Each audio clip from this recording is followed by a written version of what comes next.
Sore mana ya?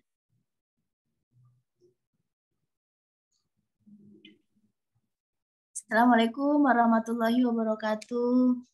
Waalaikumsalam warahmatullahi wabarakatuh. Selamat Waalaikumsalam sejahtera. warahmatullahi wabarakatuh. Selamat sore bagi Bapak Ibu yang melaksanakan webinar pada hari ini. Mohon maaf tadi ada gangguan sedikit. Untuk tema pada hari ini tetap sama seperti kemarin, yaitu pelatihan analisis hasil belajar kurikulum Merdeka dan kurikulum 2013. Baik, untuk mempersingkat waktu, mari silakan kita mendengarkan sama-sama pemaparan dari Dr. Wulan Widaningsih, MPD. Silakan Ibu. Baik, terima kasih. Alhamdulillahilladzi an'ama alaina bi ni'mati iman wal Islam. Asyhadu alla ilaha illallah wa asyhadu anna Muhammadan abduhu wa rasuluh. Suara saya terdengar ya, Bu Dewi? Ya, terdengar Bu. Dengar Ibu. Ya, baik. Terima kasih teman-temanku. Yang terhormat Ketua MGMP Forum Ibu Hartini, juga beserta jajarannya pengurus MGMP Forum, dan Bapak Ibu peserta webinar hari ini. Assalamualaikum warahmatullahi wabarakatuh. Waalaikumsalam warahmatullahi wabarakatuh. Baik, alhamdulillah kita bisa berhasil masuk Zoom ya hari ini. Walaupun ada kendala tadi sempat deg-degan. Kok belum muncul-muncul juga linknya gitu ya. Apakah terpending atau gimana, karena waktu saya padat, sulit sekali untuk membaginya. Tapi ternyata alhamdulillah kita bisa hadir di sini ya Bapak Ibu, dan mudah-mudahan di sore hari ini, siang menjelang sore ini, kita bisa fokus ya untuk bisa menimba ilmu bersama-sama di kegiatan webinar yang difasilitasi oleh Dinas Pendidikan Kabupaten Bogor bersama Forum MGMP Kabupaten Bogor. Bapak Ibu yang berbahagia, materi kali ini yaitu tentang analisis hasil belajar ya. Hasil belajar kurikulum K13 ya. Sudah kami bagi bersama teman-teman pemateri bahwa Pak Iip itu tentang asesmen ya, tentang asesmen dan pengolahan nilai rapot. Selanjutnya saya mendapatkan amanat untuk mengisi tentang analisis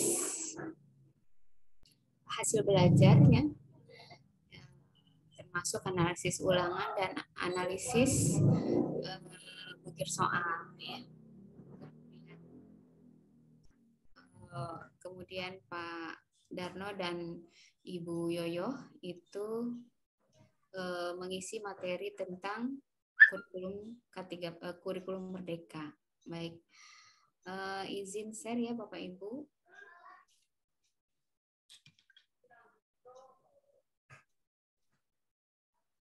Nah, sudah terlihat ya Bapak Ibu? Ya Bu, sudah terlihat. Iya. Sudah Bu, jelas. Ya, baik, terima kasih. Ya, analisis hasil belajar. Bapak Ibu, ini sepertinya sesuatu yang rutin ya, yang dilaksanakan oleh Bapak Ibu di sekolah masing-masing, apalagi sekarang menghadapi supervisi pasca sertifikasi. Bapak Ibu semua harus menyelesaikan perangkat pembelajaran, termasuk analisis hasil belajar, analisis butir soal, dan analisis ulangan harian atau ulangan PTS.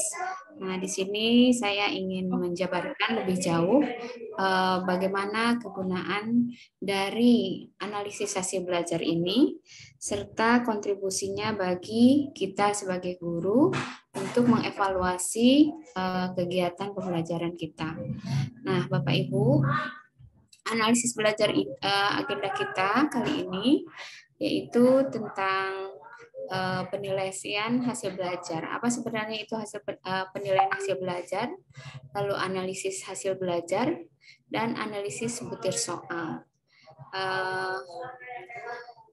Tema-tema ini adalah bagian dari kegiatan penilaian ya, dan ini sangat penting dilakukan oleh kita bersama.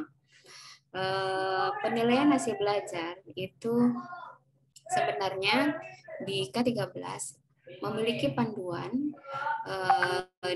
di PP dengan dasar hukum PP nomor 53 ya.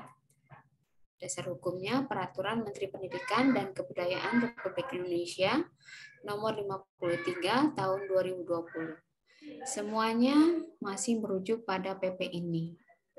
Baik yang kurikulum K13 maupun kurikulum Merdeka. Karena PP ini masih belum dicabut ya. Yang sudah dicabut itu PP nomor 100/04. Nah, tentang penilaian hasil belajar oleh pendidik dan satuan pendidikan. Sebelum kita masuk pada analisis ya, kita harus mengetahui dulu tentang apa saja yang ada dalam penilaian hasil pendidikan di satuan pendidikan ya. Untuk K13 terutama ya, sekolah yang masih K13.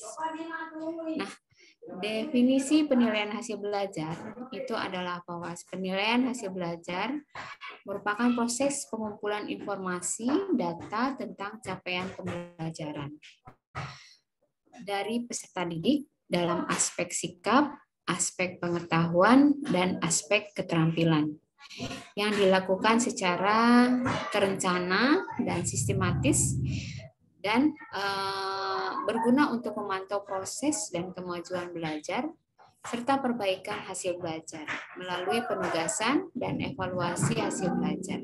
Nah, di sini penilaian merupakan salah satu feedback kita ya sebagai guru, juga kita melihat dan memetakan daya serap anak-anak kita secara otomatis, juga progres dari kemajuan belajar mereka yang awalnya tidak tahu menjadi tahu, awalnya tidak bisa menjadi bisa, awalnya tidak memiliki kompetensi menjadi berkompetensi. Nah, itu yang ujung dari penilaian hasil pendidikan. Tentunya hal ini melewati proses penugasan dan evaluasi ya. Kita punya beberapa bentuk evaluasi ya dan penugasan, mulai dari bentuk proyek, terstruktur, tidak struktur ya, dan sebagainya, sampai pada ujian yang menetapkan beberapa ketentuan. Di sini nanti akan dijelaskan ujian apa saja yang harus dilakukan oleh Bapak Ibu guru dalam kegiatan belajar mengajar ya. Baik. Bu Wulan, maaf suaranya lambat laun jadi kecil. Jadi kecil ya? Iya. Sayup di sini angin. Saya pakai itu ya, sebentar.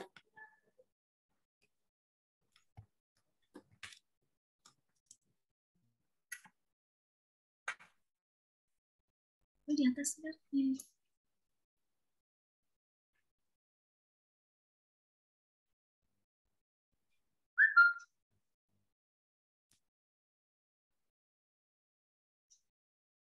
Belum keluar, Bu, suaranya.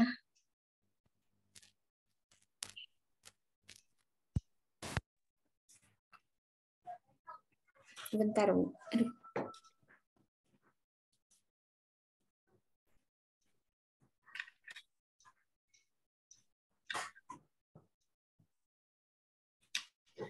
Baik, Bapak Ibu, sambil menunggu Bu Wulan ya, ada kesalahan teknis juga ini, mungkin suaranya laptop ada gangguan ya, Bu Wulan ya.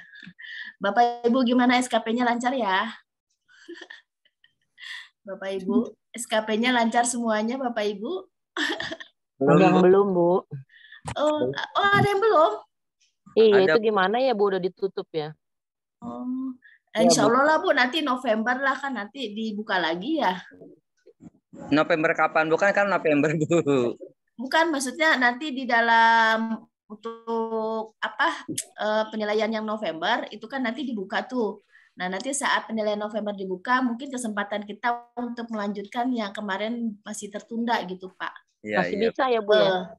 Semoga bisa dibuka ya, Bu ya. Iya, mudah-mudahan insya Allah. Biasanya Pak di Desember pas mau akhir itu dibuka semua, Pak. Iya, iya. Ya kayak LHKP dulu kan ada kendala dibuka semua. Mudah-mudahan kita berdoa sajalah. Amin. Per Januari 2022 itu kan masih masa COVID, Bu. Ya, Jadi masa percobaan, Pak. absensinya masih banyak yang bolong.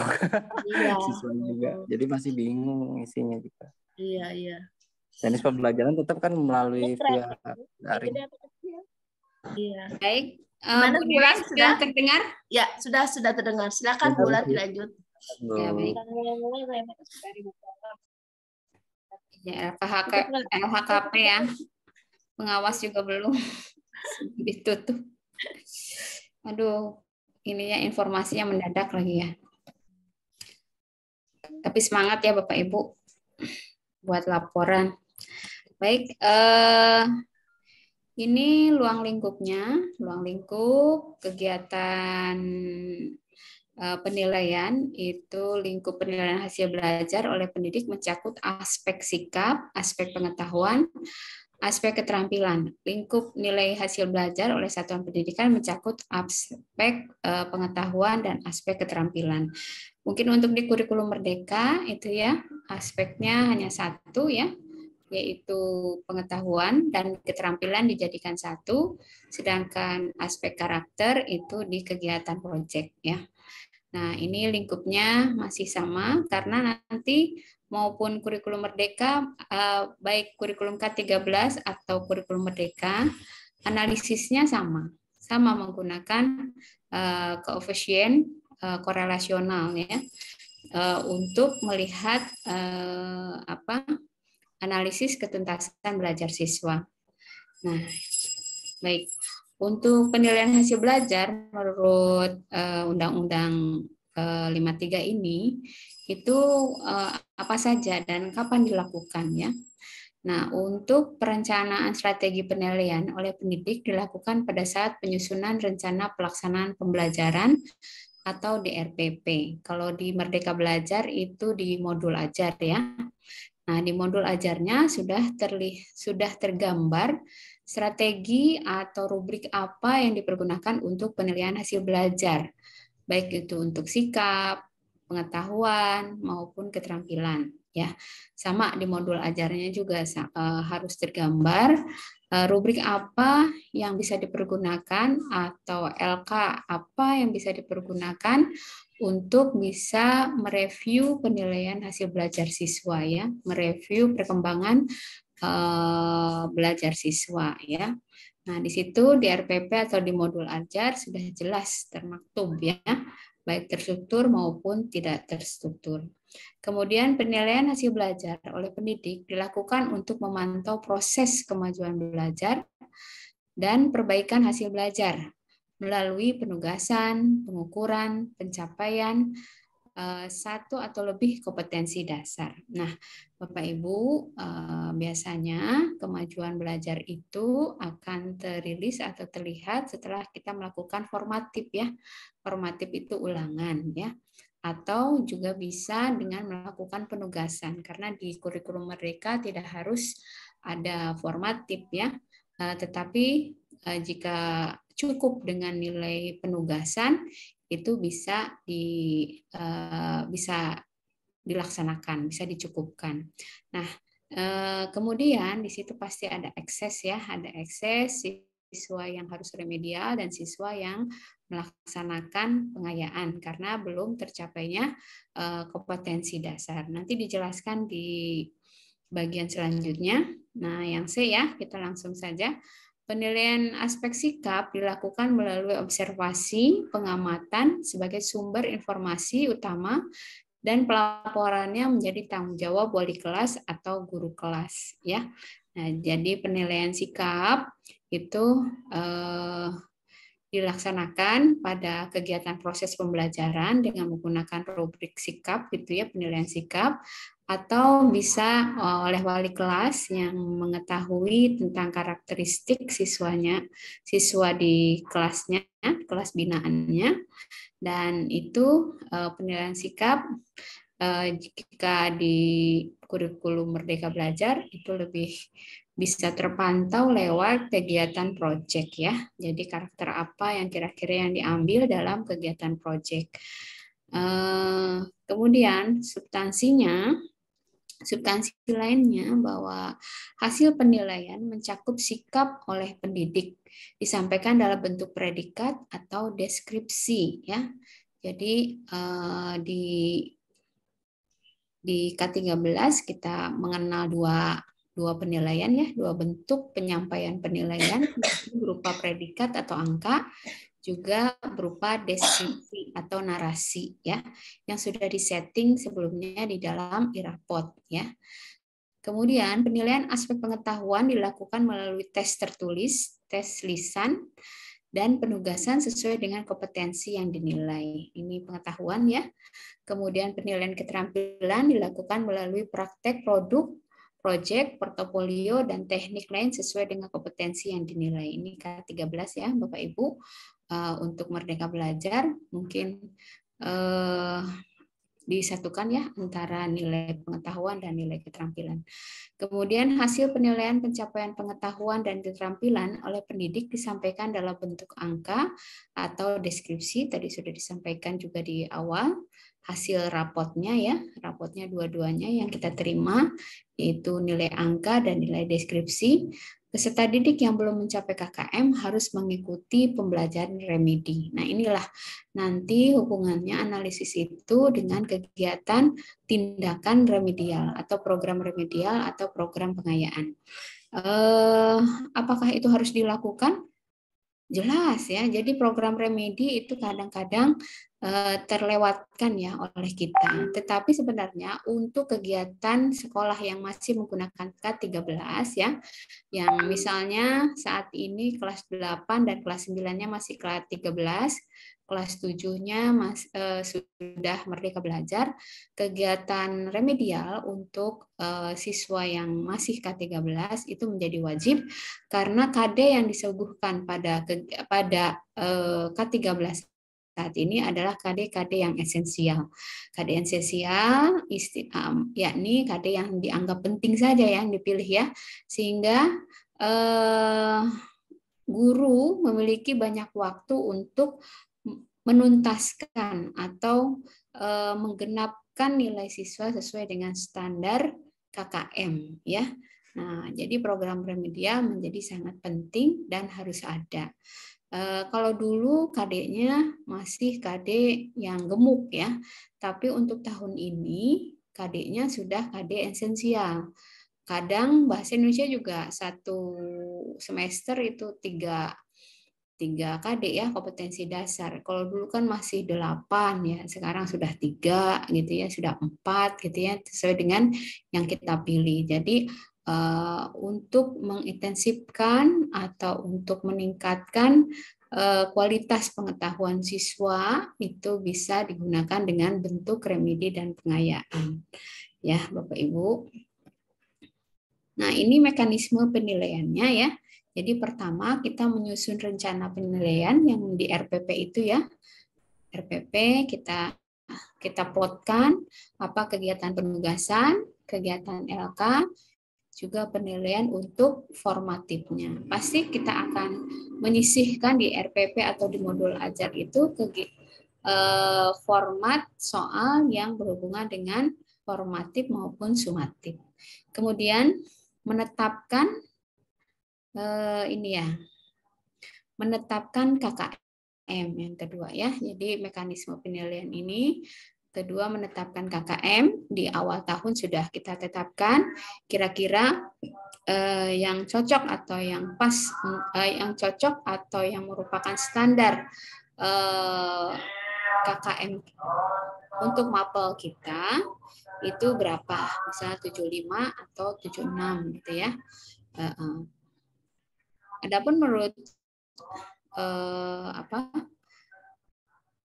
Badan Pendidikan Dasar di Kemendikbud itu daya serap itu harus 75 ya, 75. Nanti akan dibahas kemudian. Setelah kita menetapkan KKM, baru kita melaksanakan penilaian sikap, penilaian pengetahuan, dan penilaian keterampilan. Setelah apa? Setelah melewati proses pembelajaran ya. Setelah melewati proses pembelajaran itu sendiri, kita langsung melaksanakan penilaian sikap, penilaian pengetahuan dan penilaian keterampilan lewat ulangan harian atau lewat ulangan PTS ya. Nah, kemudian di akhir sumatif kita gunakan penilaian PAS ya atau PAT. Nah, berangkat dari situ ya, sebelum sampai pada PAT dan PAS nanti di Desember besok, Bapak Ibu harus melakukan analisis dulu, analisis hasil penilaian belajar. Jadi jangan sampai nilai yang ada di dalam rapot itu tidak dilakukan analisis ya, bahkan tidak melaksanakan remedial, keputusan remedial atau keputusan pengayaan ya. Kenapa? Ya. Karena nanti di hasil analisis hasil belajar itu akan menentukan siswa mana saja yang harus dibantu atau ditekankan, dikuatkan materi pembelajarannya sehingga sesuai dengan yang diinginkan ya, sesuai dengan standar KKM yang diinginkan ya. Kalau tidak melakukan analisis ya, nanti di PAS, di PAT sama saja nilainya ya, dengan nilai tidak ada perkembangan. Nah, itu ada yang miss berarti di dalam perlakuan kita kepada anak gitu ya. Jadi penilaian anak yang nilainya ulangannya rendah, kalau tidak dilaksanakan penguatan atau analisis dulu, lalu dilakukan penguatan, maka nilainya akan sama.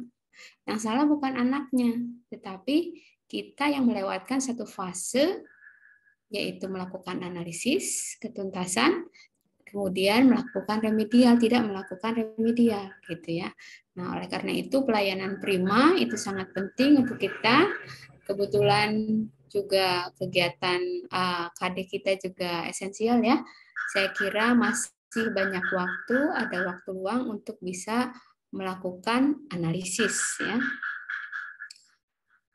Sebelum saya ingin bertanya, Bu Dewi udah ini belum dicek perangkat pembelajarannya oleh pengawas atau oleh kepala sekolah? Belum. Guru? Belum ya? Yang kurikulum merdeka ini belum. Oh iya. Seharusnya sih sudah lewat ya. Ini kan udah November ya, udah dipakai perangkat pembelajarannya. Dan sudah melewati PTS ya. Kalau sudah PTS itu biasanya melakukan analisis hasil belajar. Nah, kemudian melakukan remedial, gitu ya. Nah, atau ada supervisi monef pasca sertifikasi nggak Bu Dewi? Belum, Bu. Belum, kan udah TW3 ini ya. Karena kemarin itu kan kami sempat kosong ya kepala sekolahnya. Karena Purna Bakti. Oh, iya. Baik, untuk beberapa sekolah yang baru datang sekarang PLT. Oh, PLT? Iya. Oh, belum yang baru juga ya, masih PLT. Iya. Ya, baik, tidak apa-apa Bapak Ibu. Ini yang penting di Undang-Undang Nomor 53 ini bahwasanya hasil belajar paling sedikit 3 mata pelajaran pada kompetensi pengetahuan keterampilan belum tuntas atau sikap belum baik ya, itu peserta didiknya dinyatakan tidak naik kelas. Jadi kalau misalnya rapot pengetahuannya 2 nilai itu merah di bawah KKM, kemudian keterampilannya 1 merah, nah itu anak tidak bisa naik kelas ya. Nah, jadi kalau dulu kan masih 4 ya, kalau sekarang udah 3 naik gitu ya. Jadi kalau 3 merah maka tidak bisa naik. Nah, kemudian masalahnya apa? Mungkin bisa jadi masalahnya di dalam penguatan pembelajaran itu terlewatkan ya, sehingga nilai PA yang suka kecil itu kan nilai PAS ya, nilai PAT, nilai US itu kecil ya. Nah, itu berarti kompetensi yang kurang dari anak kita itu tidak terdeteksi sehingga terulang nilai buruk pada anak ya. Kalau di K13 sebenarnya atau di di masa krisis ini ya, yang masuk pasca pandemi, anak itu diharapkan naik semua sih, sesuai KKM. Nah, tapi terkecuali untuk siswa-siswa SLB ya, SMP LB, SMA LB, atau yang disabilitas yang ada di sekolah kita, itu tetap harus naik walaupun nilainya itu merah ya. Tetapi untuk yang disabel, yang dari awal masuk itu dari disabel, disabilitas, itu ada rapot tersendiri. Pasti akan berbeda bentuknya dengan rapot siswa reguler ya. Baik, sampai di situ Bapak Ibu ada yang ingin ditanyakan sebelum kita masuk pada analisis hasil belajar. Baik, Bapak Ibu silakan, kita ada sesi tanya jawab, mungkin ada kesempatan hari ini. Sekiranya ada yang tidak dipahami, silakan ditanyakan. Mumpung ada Bu Bulan. Mohon izin Bu. Ya, silakan Pak. Perkenalkan, nama saya Ridwan Bu. Kebetulan saya mengajar di SMP, di mana memang SMP mana Pak? SMP 1 Sukaraja Bu. Oh, SMP 1 Sukaraja, tetangga ya. Sama saya ya. Iya Ibu. Silakan. Punten Ibu, memang terjadinya kecenderungan ya terhadap nilai-nilai yang dipas baik di akhir semester maupun di PAT-nya di akhir semester, yang dimana yang menjadi dilema sebagai saya pribadi, mungkin ibu bapak yang lain juga, guru yang lain juga merasakan. Salah satunya adalah teknis pembuatan soal Ibu, karena pembuatan soal itu bukan pure dari kami Bu. Oh, sehingga dari mana? Punten nih, harusnya kan kita sendiri yang mengajar, kita sendiri yang membuat soal ya Bu ya, untuk kisi-kisinya, sehingga mempermudah analisis soal dan memberikan sesuai dengan bab yang sudah kita sampaikan kepada peserta didik. Nah, tatkala di sekolah itu hampir mayoritas itu membeli Bu soal dari MGMP, sehingga kita mengikut soal yang di MGMP. Jadi mau tidak mau anak berbeda Bu. Ininya apa sih namanya, cara tangkap, daya serapnya akan berbeda-beda gitu kan. Kalau saya pribadi akan kesulitan di situ Bu. Saya yakin guru-guru yang lain sama. Mohon petunjuknya Bu, apakah kita harus menyesuaikan dengan kurikulum Merdeka ini? Apa harus membuat soal? Atau apakah kita harus mengikut dari yang soal yang dibeli? Karena ini berbenturan sekali Bu, terkait masalah pembuatan soal untuk pencapaian hasil belajar siswa. Seperti itu Bu, mohon arahannya Bu. Terima kasih.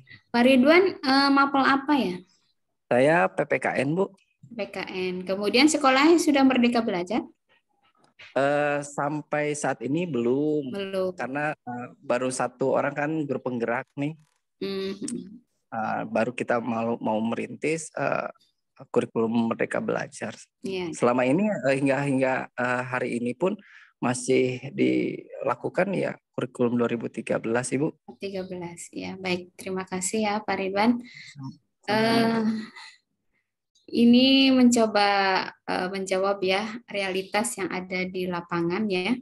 Sudah lama Pak Ridwan kalau sekolah itu sekarang harus melaksanakan evaluasi ujian sekolah, penilaian akhir tahun atau penilaian akhir semester itu dengan soal-soal yang dibuat sendiri, ya.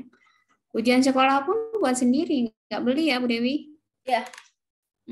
Udah lama, sudah berlangsung 2 tahun.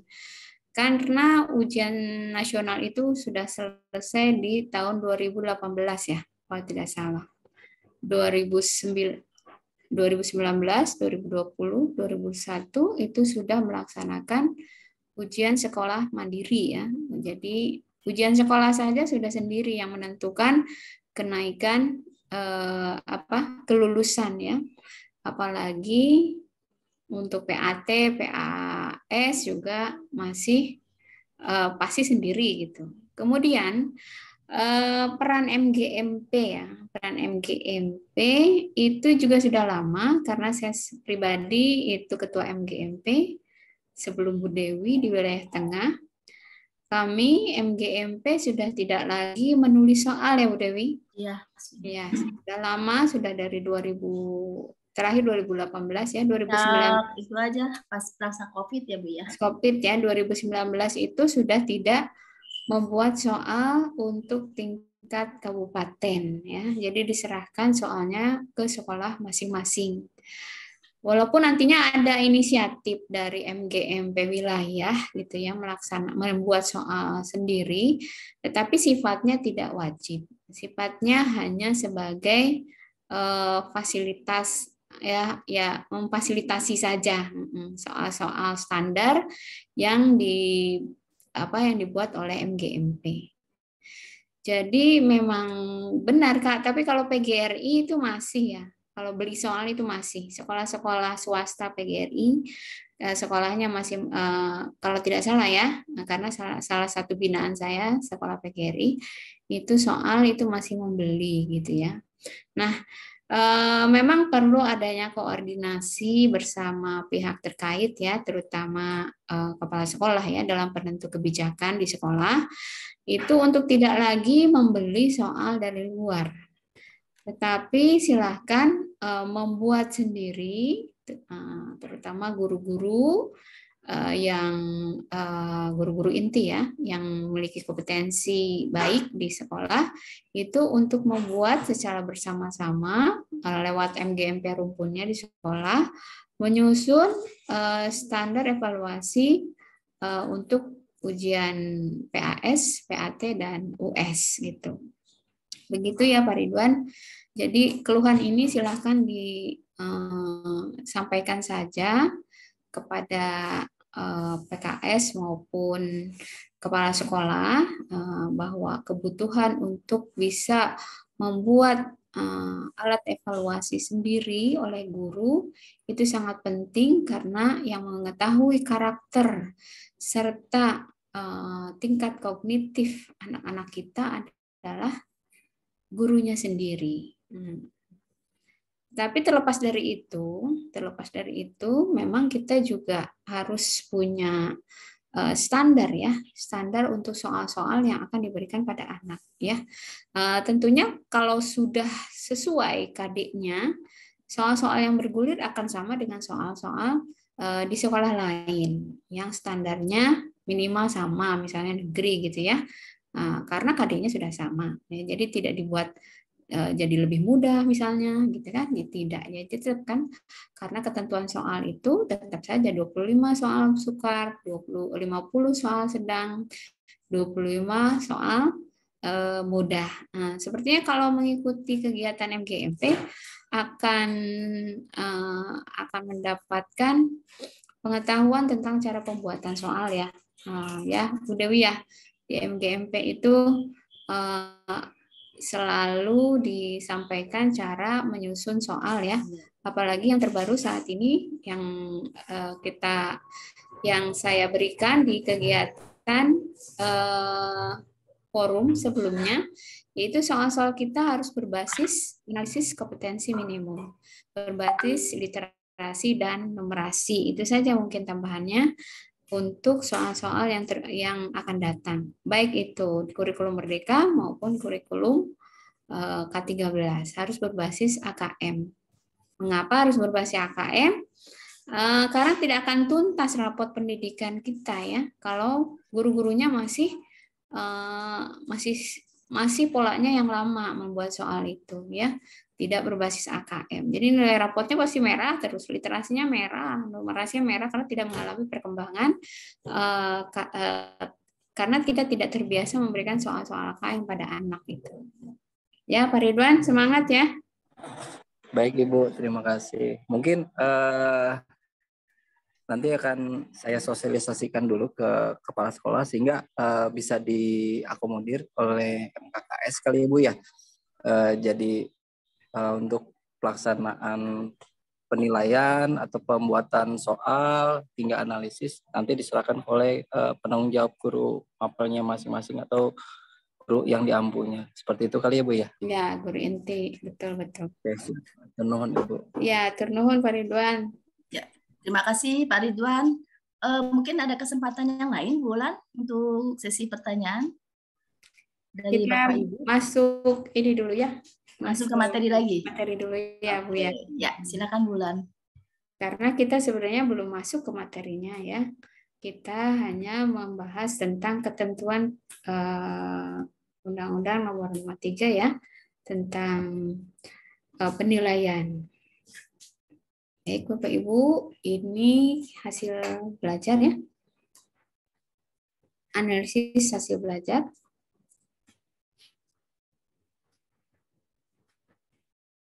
Analisis hasil belajar. Pengertian kita masuk ke analisis hasil belajar. Pengertiannya bahwa analisis untuk ulangan harian dan tengah semester ditekankan untuk memperoleh informasi tentang latar belakang dan faktor penyebab mengapa siswa memperoleh nilai kurang. Nah, jadi kita kan sudah melakukan proses pembelajaran ya. Kemudian proses pembelajaran kita evaluasi lewat ujian atau lewat ulangan harian. Nah, di dalam ulangan harian ternyata masih ada siswa yang daya serapnya atau nilai ulangannya itu masih kurang. Berarti kompetensinya belum terpenuhi, kompetensi untuk KD pengetahuan yang kita berikan. Nah, bagi anak yang memperoleh nilai kurang dari batas minimal, minimal itu apa? Ketuntasan ya, KKM, kriteria ketuntasan minimal itu ya. Maka diberikan remedial. Sedangkan bagi anak yang nilainya telah tercapai batas ketuntasan, minimal diberikan pengayaan. Nah, ini yang mungkin suka terlepas ya, terlepas dari kegiatan rutinitas kita, yaitu proses remedial dan pengayaan. Terkadang kita lebih lebih konsentrasi pada pemberian materi ya. Jadi, wah materi ini belum selesai, materi ini belum selesai ya. Padahal sebenarnya sudah tidak, wacananya sudah tidak seperti itu ya. Kalau materinya udah esensial ya, cuman 3 KD, 2 KD bahasa Indonesia kan sedikit sebenarnya ya. Nah, ini remedial itu harus dilaksanakan, harus ada porsinya dari minggu efektif yang sudah kita tetapkan ya. Nah, atau remedial kita sudah kita laksanakan, tetapi treatment remedialnya itu salah, gitu ya. Salah kita melakukan remedialnya itu, ya, sehingga tidak tepat. Misalnya ulangan ujian yang kita laksanakan, remedialnya ujian itu juga, soal-soal ujian itu juga yang dulu anak mendapatkan nilai kecil, ya pasti dapat kecil lagi, ya, dan sebagainya. Nanti kita terangkan kemudian ya. Nah, ini primary goal-nya itu apa? Apa tujuan besarnya itu apa? Analisis hasil belajar itu untuk apa? Di sini analisis hasil belajar dapat digunakan untuk mengevaluasi kita sebagai guru. Sebenarnya kita udah oke belum jadi guru? Anak-anak itu bisa menangkap nggak apa yang kita sampaikan kepada mereka? Ini fungsi analisis ya. Berdasarkan hasil evaluasi, kita akan berkaca atau introspeksi barangkali dalam pelaksanaan pembelajaran ada sesuatu kesalahan pada diri kita. Kalau kita kan tidak ada auditor ya, pekerjaan kita itu. Kalau keuangan kan ada auditornya ya. Bapak Ibu juga ada pengawas, tapi jumlah Bapak Ibu kan banyak ya. Bapak Ibu juga ada kepala sekolah, ada wakase kurikulum ya, tapi tidak bisa mengcover semua kegiatan Bapak Ibu ya, mengauditnya. Nah, jadi mengaudit, mengintrospeksinya dengan analisis belajar ini untuk diri kita sendiri ya, bisa mempergunakan ini. Kemudian instrumen soal yang kita ujikan belum sesuai dengan kesiapan belajar siswa. Bisa jadi soal-soal yang kita buat juga tidak sesuai dengan apa yang diterima oleh siswa. Sama seperti masalah Pak Ridwan tadi, kita ngajar kemana, ternyata soal kita ngajar ini ternyata soalnya kemana, jauh ya, karena soalnya beli, nggak tahu karakteristik anak, nggak tahu apa yang kita ajarkan, kan gitu ya. Nah, kemudian karakter peserta didik dan lain sebagainya itu tidak memungkinkan sesuai dengan bentuk soalnya, itu bisa jadi ya. Nah, oleh karena itu perlu adanya analisis ya. Apakah analisis harus dilakukan oleh semua guru? Minimal guru inti ya, minimal guru inti. Karena guru inti pasti melakukan analisis, kemudian akan menyebarkan kepada rekan-rekan lainnya ya, yang satu mapel gitu kan. Oh, ini sudah dianalisis ternyata masalahnya ini. Gitu. Terutama kalau analisis ketuntasan sih harus semua ya, harus semua guru. Karena remedial dan pengayaan itu harus dilakukan kepada anak, terutama remedial ya. Nah, Bapak Ibu, ini ada sebelum kita masuk analisis hasil ya, kita masuk analisis bentuk soal dulu. Sebenarnya analisis bentuk soal itu mudah saja ya. Ini ada nomor, ini ada bentuk soal. Jadi bentuk soal yang kita berikan itu sesuai dengan AKM ya. Sesuai dengan AKM itu bermacam-macam. Kita gunakan bentuk soal yang tidak hanya PG atau uraian ya, tetapi bentuk soal yang lain. Jadi aneka macam bentuk soal itu harus disampaikan kepada siswa, terutama sekolah penggerak ya, di kurikulum Merdeka memfasilitasi itu. Nah, misalnya di sini ada pilihan ganda, ada menjodohkan, ada isian, ada uraian ya. Ini jumlah soalnya. Pilihan ganda misalnya 10, menjodohkan 5 yang kita berikan, isian itu 10, uraian itu 5. Jadi soalnya ada 30. Ya. Kemudian kita buat penskoran. Penskoran untuk pilihan ganda itu 1, menjodohkan itu 1, isian itu 2, uraian itu 3. Nah, ini ceritanya ada skor maksimal ya. Dan kemudian sudah melakukan tes ini, uji coba ini kepada anak ya, kepada anak. Dipilih anaknya yang pintar ya tidak apa-apa ya, atau anaknya yang sedang ya tidak apa-apa, asal jangan anak yang rendah ya, karena uji coba ini bisa dilaksanakan terlebih dahulu sebelum ulangan dilaksanakan ya. Ternyata skor maksimalnya itu 10 untuk PG, menjodohkan itu 5, isian 20, uraian 15. Totalnya itu 50 ya. Nah, jadi kita lakukan uji coba itu kepada anak. Ternyata pemerolehannya setelah diuji cobakan soal yang kita buat itu kepada beberapa anak, misalnya kepada 5 orang anak, kemudian mendapatkan skor MEAN ya. Maksudnya skor rata-rata itu untuk pilihan ganda 7, untuk menjodohkan 3, untuk isian itu 10, untuk uraian itu 15. Ya, semuanya 34, skornya itu 64. Nah, ternyata kita memperoleh di sini bahwa penggunaan bentuk soal ya untuk pilihan ganda itu bisa diselesaikan 70%. Menjodohkan itu 60%. Isian itu 50% dan uraian itu 100%. Semuanya 64. Di dalam sajian soal-soal yang kita berikan, ternyata untuk isian singkat itu paling rendah 50%. Nah, maka Bapak Ibu boleh membuat keputusan soal itu tidak dipergunakan, bentuk soal tersebut tidak dipergunakan. Seperti ini bentuk yang sangat sederhana sekali, ya. Jadi sebelum membuat soal, sebelum menyampaikan ulangan harian atau PTS, itu diuji cobakan dulu analisis bentuk soalnya, ya. Kira-kira bentuk soal yang sangat sulit itu untuk dijawab oleh anak maka boleh dianulir atau ditiadakan ya. Tetapi bulan kalau isian nggak ada, anak nggak pernah mencoba isian, boleh.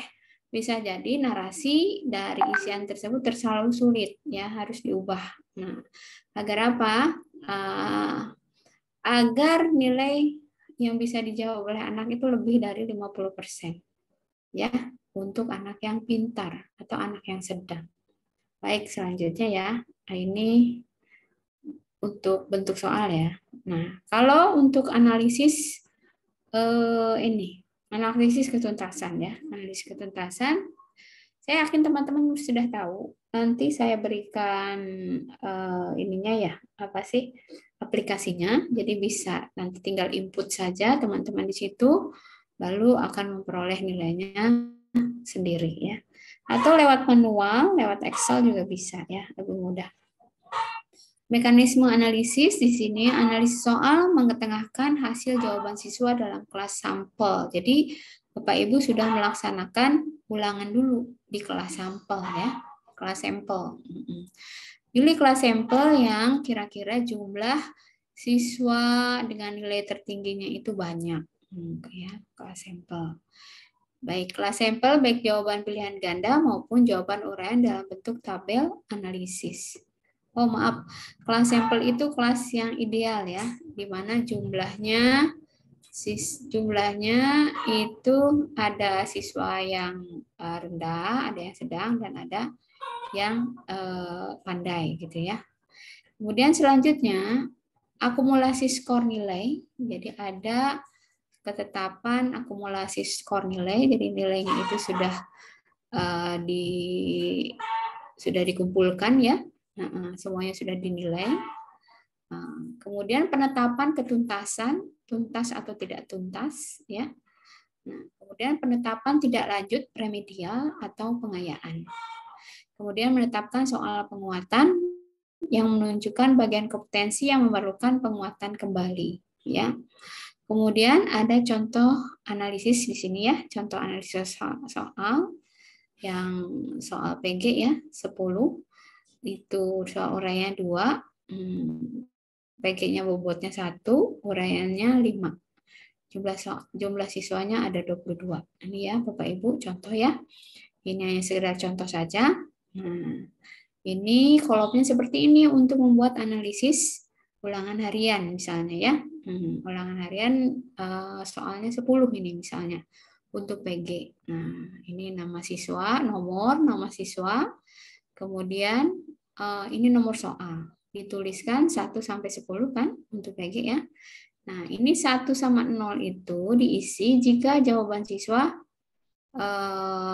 betul, kan skornya 1 ya, maka diisi 1. Kalau jawaban siswa salah berarti diisinya 0 ya. Seperti itu selanjutnya sampai siswa yang ke-22. Kemudian dijumlahkan ya untuk setiap nomor soal. Nah, akan terlihat di sini skor berapa jumlah ya siswa yang bisa menjawab untuk soal nomor 1, nomor 2, nomor 3 sampai soal nomor 10. Nah, dari 10 soal PG ini diketahui bahwa soal yang paling rendah diperoleh oleh siswa, dipilih oleh siswa dengan jawaban benar, itu soal nomor 4, 11 orang yang menjawab ya. Kemudian soal nomor 7, soal nomor 8, dan soal nomor 9. Nah, berarti keempat soal ini artinya 4 soal yang paling rendah yang tidak dapat dijawab oleh siswa. Kemudian kita lihat soalnya, lalu lihat KD-nya, kompetensi apa yang kira-kira yang tidak bisa dijawab. Nah, itu yang nantinya akan menjadi modal kita untuk melakukan remedial. Nah, ini ada soal uraian. Ini jumlahnya ya, ini soal uraian. Ini nilai uraiannya ya. Nilai uraiannya kan bobotnya 5. Ini nilai jawaban siswa. Nah, itu. Kemudian ini jumlahnya, lalu ini total nilainya. Total nilai ulangannya. Nah, kemudian kita berikan status tuntas dan tidak tuntas. Nah, status tuntas artinya siswa sudah melewati KKM, kriteria ketuntasan minimum yang kita sudah buat di awal tahun ya. Misalnya 70 di sini ya. Siswa yang 70 berarti sudah tuntas. Siswa yang belum tuntas adalah siswa yang di bawah 70. Nah, baru kita melakukan tindak lanjut, tindakan remedial dan tindakan pengayaan. Mana yang tuntas itu perlakuannya pengayaan, kemudian yang tidak tuntas perlakuannya adalah remedial. Sudah paham ya sampai situ ya Bapak Ibu? Ini bentuk analisis ulangan harian yang sederhana, yang bentuknya klasikan. Bapak Ibu mudah-mudahan ada Bapak Ibu sudah ya sampai saat ini gitu ya. Ini kan udah November ya, sudah pernah melakukan ini. Minimal 1 kali saja. Ya. Kalau ulangannya 2 kali ya berarti 2 kali. Atau misalnya PTS-nya saja. Dilakukan analisis ulangan penilaian tengah semester. Karena kalau sumatif itu tidak perlu kita melakukan analisis karena itu sudah nilai final ya, nilai final tidak bisa diperbaiki. Dan tidak bisa dirubah juga ya untuk nilai ujian sekolah misalnya, PAT dan PAS. Nah, yang dianalisis itu adalah yang dianalisis adalah hasil belajar ulangan harian dan penilaian tengah semester. Nah, kemudian bagaimana selanjutnya narasi tabel tersebut ya untuk bisa kita kadang-kadang saya kemarin Monef pasca sertifikasi. Setiap guru saya cek perangkatnya ya. Saya cek buat analisis hasil belajar nggak? Buat analisis ulangan. Tetapi hanya tabel ini saja yang tadi ya. Nih tabel tadi saja adanya. Narasinya nggak ada gitu ya. Padahal harus ada narasinya, kemudian ada tindak lanjutnya, pelaksanaan remedial atau pelaksanaan pengayaan. Dikumpulkan mana siswa yang harus remedi, mana siswa yang melakukan pengayaan. Lalu dibuat programnya, program remedialnya dan program pengayaannya. Mau ngapain gitu ya. Nah, ketuntasan di sini mastery learning yang tadi disampaikan, inti dari analisis ulangan harian kita bahwa ketuntasan belajar artinya penguasaan penuh ya. Penguasaan penuh ini dapat dicapai apabila siswa mampu menguasai materi tertentu secara menyeluruh, dibuktikan dengan hasil belajar yang baik. Nah, dibuktikan dengan hasil nilai ulangan tadi ya. Kriteria ketuntasan belajar untuk setiap kompetensi dasar berada pada kisaran 1 sampai 100. Idealnya harus 75 menurut badan pembuatan soal ya, badan penilaian ya, kalau tidak salah Kemendikbud. Jadi ketuntasan KKM itu 75 idealnya ya. Tapi misalnya daya serap anak itu rendah di sekolah kami, 70 boleh ya. Asal jangan terlalu rendah ya Bapak Ibu, apalagi lebih rendah dari KKM sekolah ya. Kemudian kegiatan remedial. Apa layanan program remedial yang dilaksanakan apabila anak sudah diketahui tidak tuntas ya. Yang pertama yaitu memberikan bimbingan secara khusus. Nah, Ibu narasikan ya. Program remedial anak yang tidak tuntas akan melaksanakan siapa-siapa dituliskan ya, akan diberikan bimbingan secara khusus dan perorangan bagi siswa yang mengalami kesulitan ya. Ini misalnya matematika nggak bisa kali-kalian, berarti kan dia harus belajar kali-kalian dulu ya, diprogramkan ya, setiap hari apa dia harus menemui kita, kemudian belajar kali-kalian dulu misalnya. Atau belajar, masih ada yang curhat kemarin juga, masih ada yang belum lancar membaca, waduh itu mah sudah kelewat ya. Kalau masih kelas 7 mungkin masih bisa dibantu sampai akhir semester. Tapi kalau sudah kelas 8, kelas 9 itu sangat berat ya, seharusnya sudah tertahan di kelas 7 itu.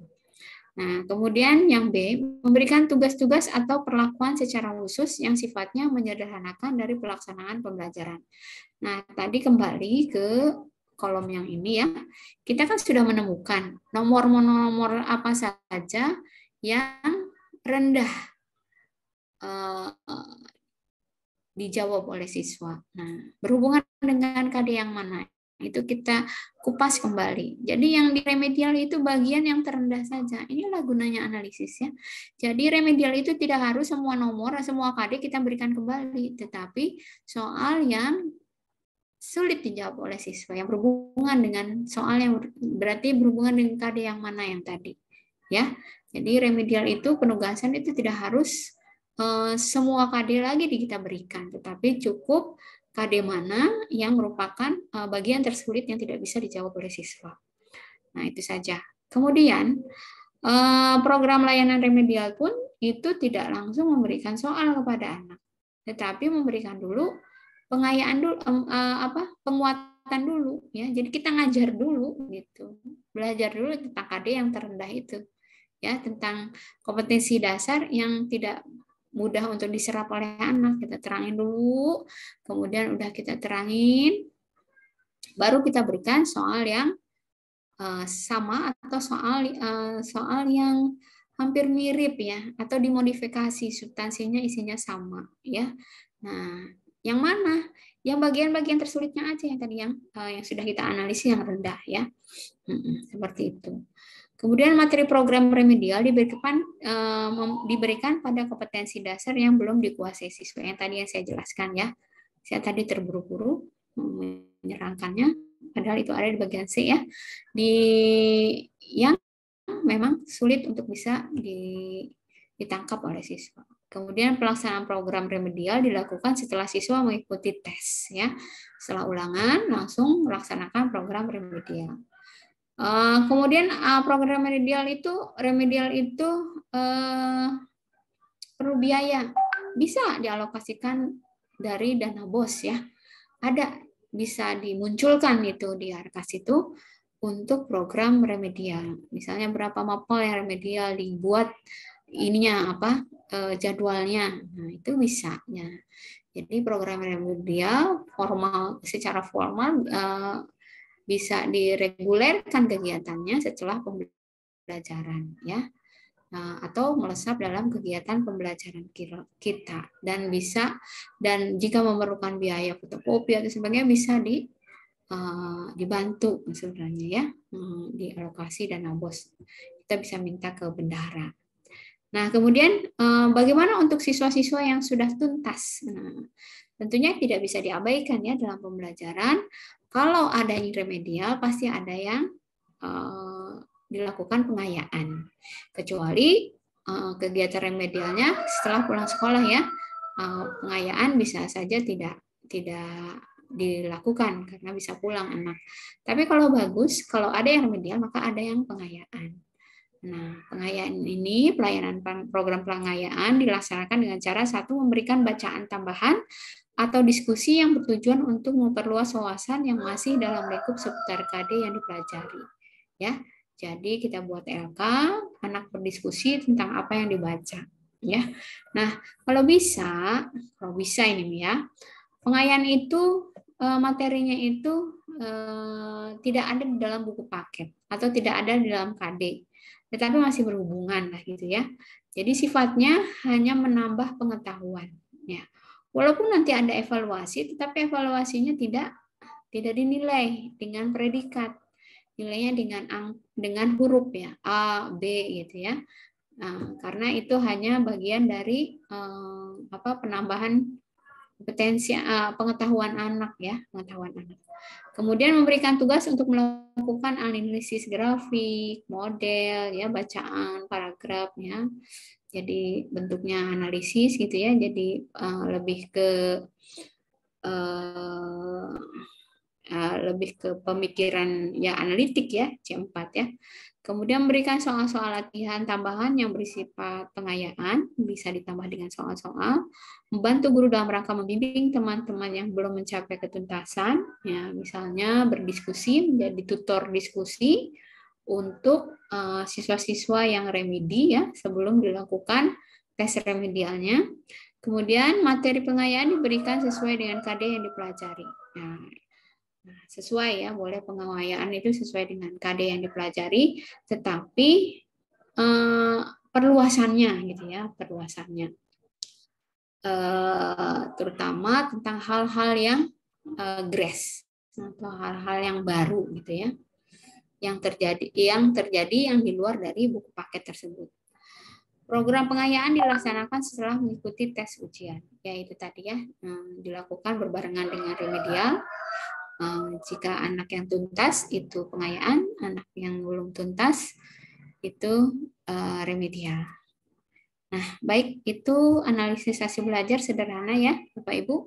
Nanti saya kirim, silakan Bapak Ibu tinggal menambahkan format ini saja ya, nanti format nomor soal di sini. Nah, nanti sudah otomatis nanti akan muncul di sini nilainya. Ya. Dan pernyataan tuntas dan tidak tuntasnya. Nah, insya Allah. Baik, sampai di situ ada yang ingin ditanyakan Bapak Ibu?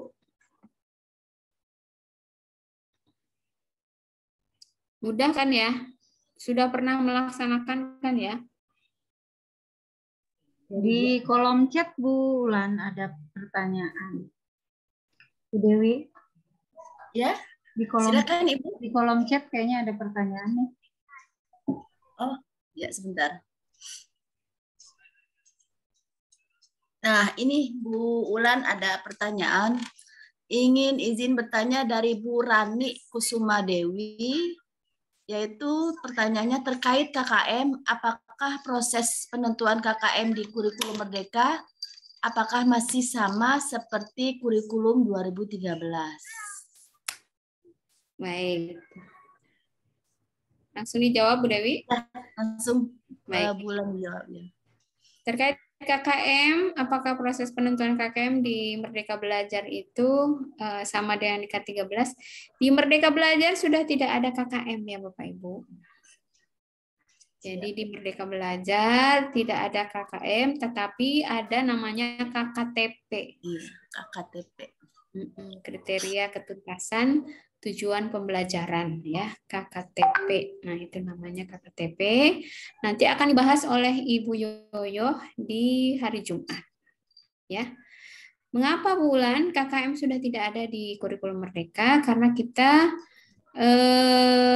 mengetahui ya, kita kan harus melayani anak sesuai dengan karakteristik anak ya. Dan betul-betul minat, kesiapan, serta kognitif anak itu diperhitungkan dalam pembelajaran. Makanya muncul ada pembelajaran berdiferensiasi ya. Nah, bahwa anak itu tidak harus seperti kita. Anak itu biarkan sesuai dengan bakat dan minatnya sendiri ya.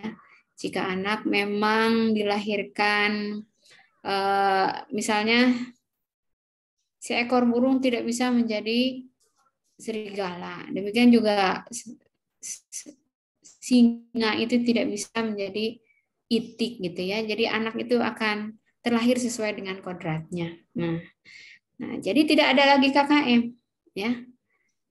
Maksudnya kalau anak yang minatnya seni, pasti dia terkadang ya, bukan pasti yang minatnya olahraga, terkadang untuk sainsnya itu rendah ya, untuk matematikanya itu kurang, gitu ya. Nah, itu artinya itu tidak bisa. Oleh karena itu tidak bisa kita menentukan matematika 75, matematika 76, tidak bisa ya. Jadi makanya tidak ada KKM ya. Tetapi ada kriteria ketuntasan tujuan pembelajaran. Jadi tujuan pembelajaran tapi sifatnya bukan bentuk angka, bukan. Nah, kriterianya ya.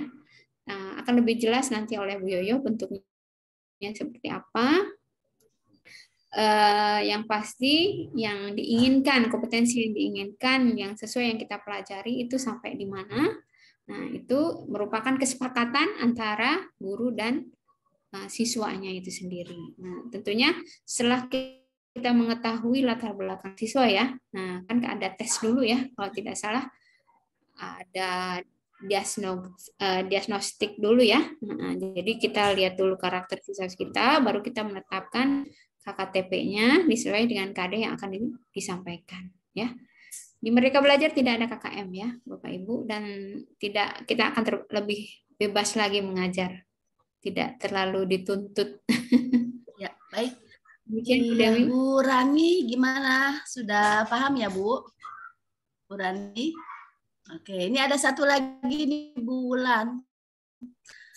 Izin bertanya, untuk tipe soal pilihan ganda kompleks, bagaimana cara penskorannya? Sama kalau penskoran ya. Nah, dijawab langsung ya, Bu Dewi. Ya, kalau penskoran itu sama ya. Misalnya pilihan ganda kompleksnya itu optionnya bisa 5, bisa 6, bisa 7, bisa 10, kan optionnya itu banyak ya. Tidak seperti pilihan ganda reguler. Pilihan ganda reguler untuk SMP itu kan juga cuman 4 ya. Jadi kalau misalnya ada yang pilihan ganda kompleks, maka jumlahnya tidak boleh jauh dari 4 ya. Boleh 5 ya, boleh 6. 6 juga sudah terlalu jauh ya. Karena pilihan ganda kompleks itu bisa mencontreng atau bisa memilih lebih dari satu jawaban. Ya, bisa 2, bisa 3, bisa 4 ya, bisa gitu. Itu bisa, boleh gitu. Nah, itu kan kompleksitasnya lebih lagi dari pilihan ganda reguler. Karena selain optionnya itu lebih dari 4, yang kedua pilihan jawaban dan benarnya itu bisa lebih dari 2 juga ya, bisa lebih dari 1, bisa 2, bisa 3. Nah, itu pilihan ganda kompleks. Ya. Nah, kemudian untuk penskorannya tergantung dari bobot soal yang kita berikan. Sekiranya kalau pilihan ganda reguler itu karena optionnya 4, maka kita berikan penskorannya 1, maka pilihan ganda kompleks bisa kita berikan penskorannya 2. Nah, karena kompleksitas yang kita berikan itu diperkirakan lebih sulit dibandingkan pilihan ganda reguler gitu ya, Bapak Ibu. Nah, bisa. Oleh karena itu tempatnya pun harus dipisahkan. Kalau mau pilih PG dulu yang reguler, PG dulu aja dulu yang reguler 10. Kemudian masuk pilihan ganda kompleks 5 gitu ya, dan sebagainya. Atau bisa juga dikombine seperti halnya kita membuat soal AKM. Karena soal AKM itu tidak mungkin PG semua ya. Kalau soal AKM yang kompetensi yang literasi ya, literasi itu biasa menyajikan satu bacaan penuh dari pendahuluan sampai kesimpulan ya. Biasa 1 lembar penuh atau 2 lembar penuh mengenai konteks pembelajaran atau konteks materi yang kita berikan. Kemudian pertanyaan pemahaman itu bisa di PG ya. Nah, tetapi kalau ingin naik ke pertanyaan analitik, pasti kita harus lebih kompleks ya. Kita bisa mempergunakan pilihan ganda kompleks. Nah, kemudian kita naik ke pertanyaan yang evaluatif atau sintesis, kita bisa masuk ke wilayah uraian. Nah, gitu ya misalnya.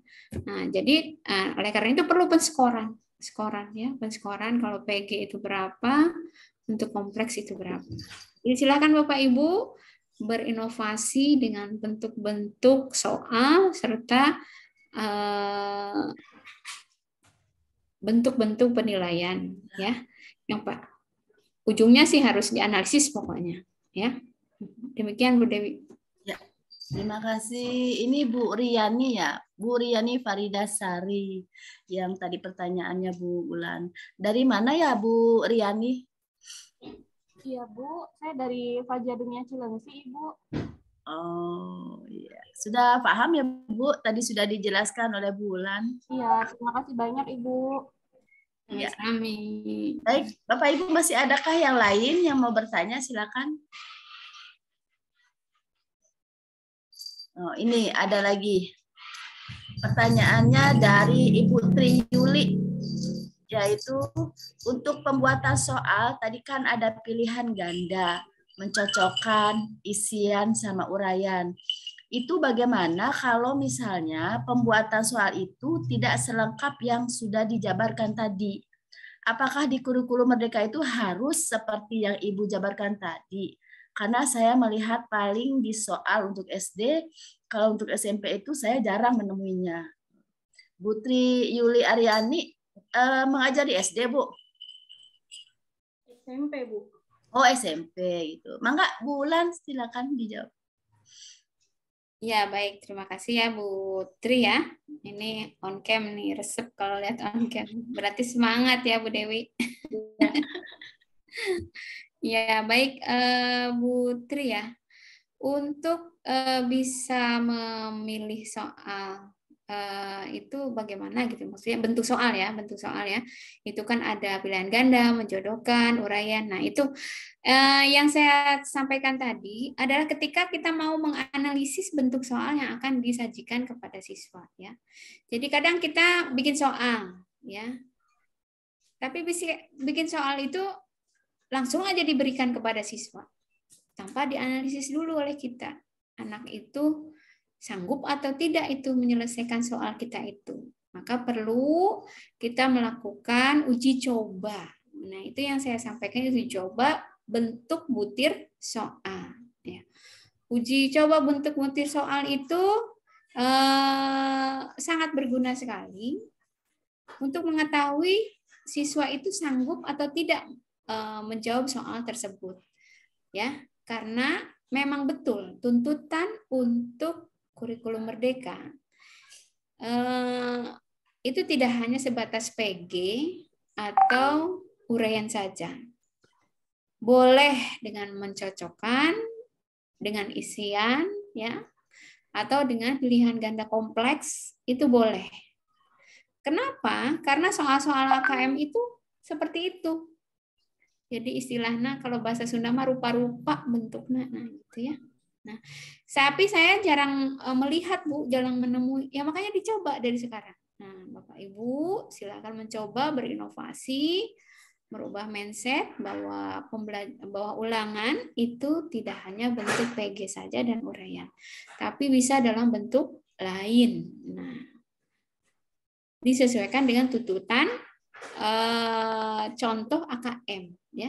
Jadi ketika saat AKM anak-anak tidak merasa kesulitan ya untuk bisa menjawab bentuk-bentuk soal tersebut. Nah, minimal seperti itu.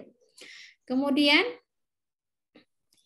tapi sebelum kita menyajikan bentuk soal yang bermacam-macam tadi, kita melakukan uji coba dulu. Uji cobanya hanya untuk beberapa orang, misalnya di 5 kelas kita ambil satu orang gitu ya, anak yang sedang atau anak yang pintar juga bisa gitu ya.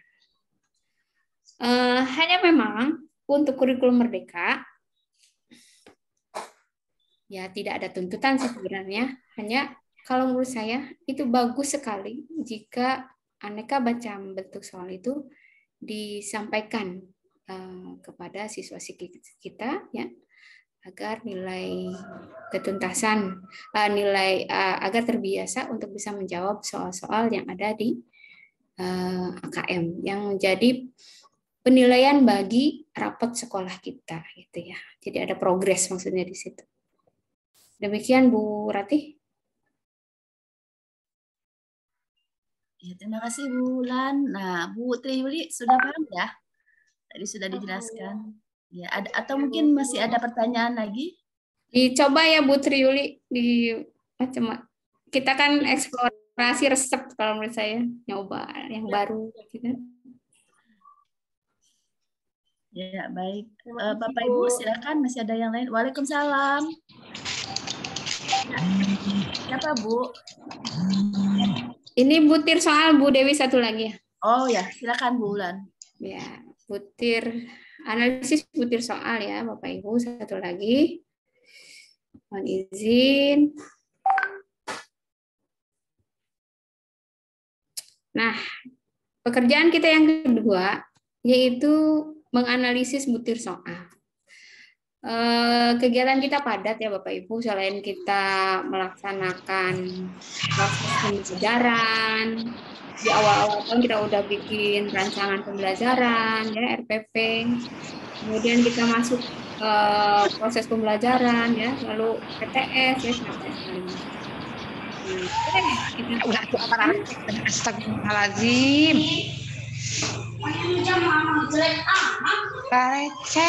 Yang bocor ya, Bu Dewi. Ada yang bocor. Bu Haji Jeneng, punten mohon di mute ya.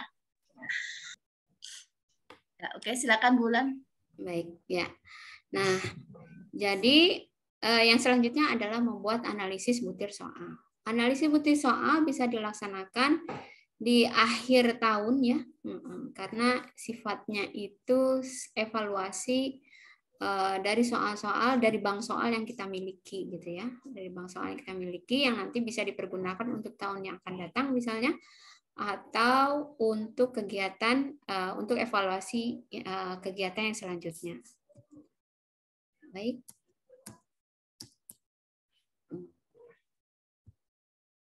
Ya, ini pengertiannya bahwa penilaian terhadap butir soal pada dasarnya merupakan analisis butir soal. Apa ini Bulan bolak-balik? Iya, betul. Jadi kita punya soal, kita berikan kepada anak gitu ya. Terkadang kita tidak perlu sortir ya. Kita tidak ngambilnya dari bank soal ya. Kita langsung buat, atau kadang kita ngambil dari internet gitu ya. Terus kemudian kita pakai saja kepada anak-anak ya. Sebenarnya tidak seperti itu ya, terutama waktu pengalaman saya di penulisan ujian nasional ya, soal-soal ujian nasional.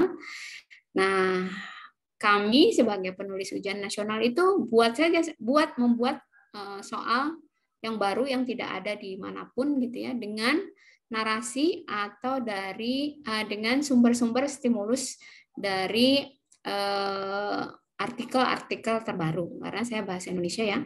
Nah, gitu ya. Setelah buat soal, itu dimasukkan dulu ke dalam kumpulan soal. Belum masuk bank soal. Ya, kita masukkan dulu dalam pengumpulan soal. Kemudian soal itu nanti diuji cobakan ya. Selanjutnya dianalisis butir soalnya. Jika analisis butir soalnya masuk pada kriteria bisa dipakai, maka baru masuk bank soal. Nah, bank soal inilah nantinya yang bisa dipergunakan untuk memberikan tes kepada siswa. Soal yang sudah masuk bank soal adalah soal-soal yang ideal, yang bisa dipergunakan oleh siswa. Dipergunakan pada tes atau evaluasi untuk siswa kita. Nah, kalau kita begini, kemarin saya evaluasi pasca sertifikasi,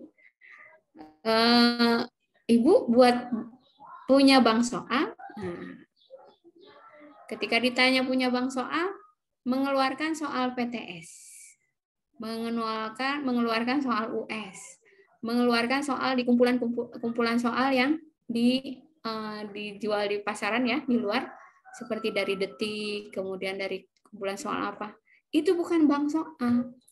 Jadi kalau bank soal itu soal yang kita buat sendiri sesuai dengan kontur pembelajaran yang kita berikan kepada anak. Kemudian kita uji cobakan, kemudian soal itu layak pakai, baru kita masuk bank soal kita.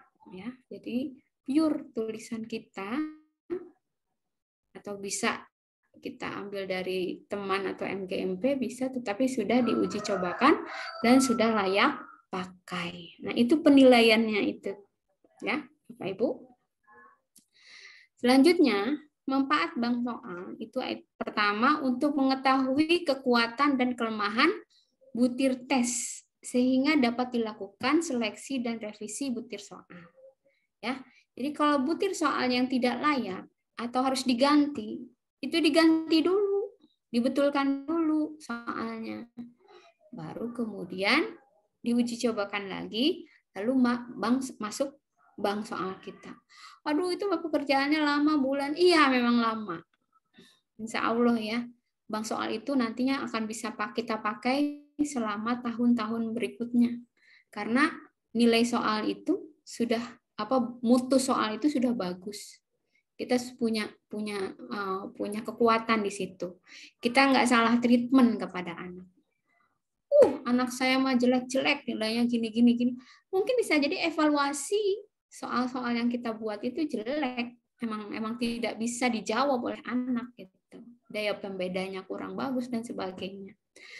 Kemudian yang kedua, untuk menyediakan informasi tentang spesifikasi butir soal secara lengkap, sehingga akan lebih mudah bagi pembuat soal dalam menyusun perangkat soal yang akan memenuhi kebutuhan ujian dalam bidang dan tingkat yang tertentu. Nah, jadi kan soal juga kan ada stratanya ya, ada 25% mudah, ya, 50% sedang, 25% sulit gitu kan. Nah, gitu kan. Kemudian dari tingkat kesukarannya. Dari tingkat kognitifnya.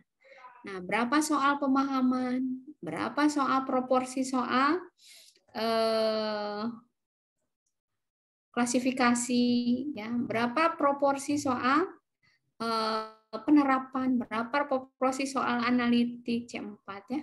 Kemudian berapa proporsi soal evaluatif dan sistematik ya, sintesis ya, C5 dan C6-nya itu. Nah, itu harus betul-betul kita pikirkan ya. Nah, jadi di situ bank soal kita sudah lengkap ya.